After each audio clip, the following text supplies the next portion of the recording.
there's like a book, for example. So you option the book, and then you find a writer to do the screenplay. Then you find a director, and it kind of snowballs from there. Oftentimes, I think it's in our interest to find writer-directors. I wrote this, and I want to direct it.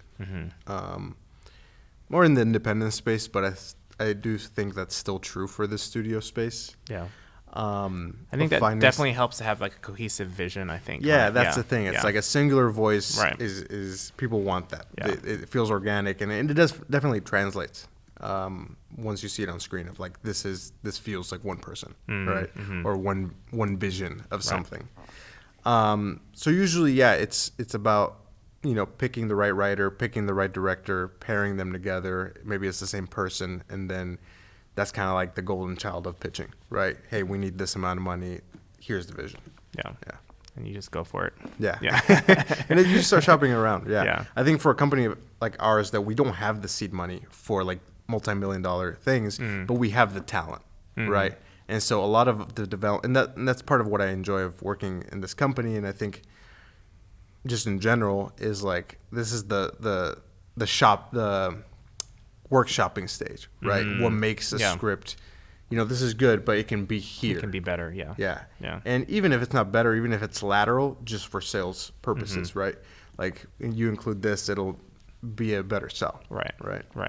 Yeah, it's like packaging. How do you package it? Yeah. How do you present it in a way that people are going to be more accepting? Exactly. Yeah. Which is tough too, because I know sometimes we want to have. We have a certain vision, or like writers often have this is my vision for it. This is how I want it to be. But you're like, but that's not going to sell.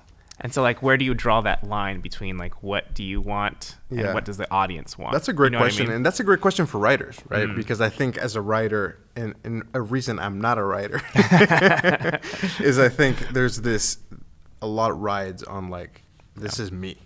This is 100% pure me on the page, and I don't want anybody to touch that. Yeah. And I completely respect that, and I think I don't know what other reaction to have to that.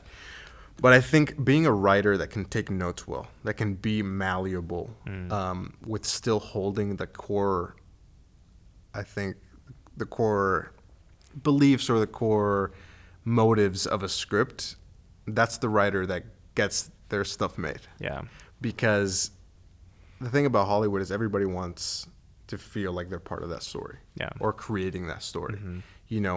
EPs that will take 1/60th of their year for your project still want to feel like they're part of that project. And so that the version of that is a bunch of notes that maybe don't make sense, maybe aren't cohesive to what the vision is, but you need to include a couple of those because that's $3 million from the 9 million that you need, right?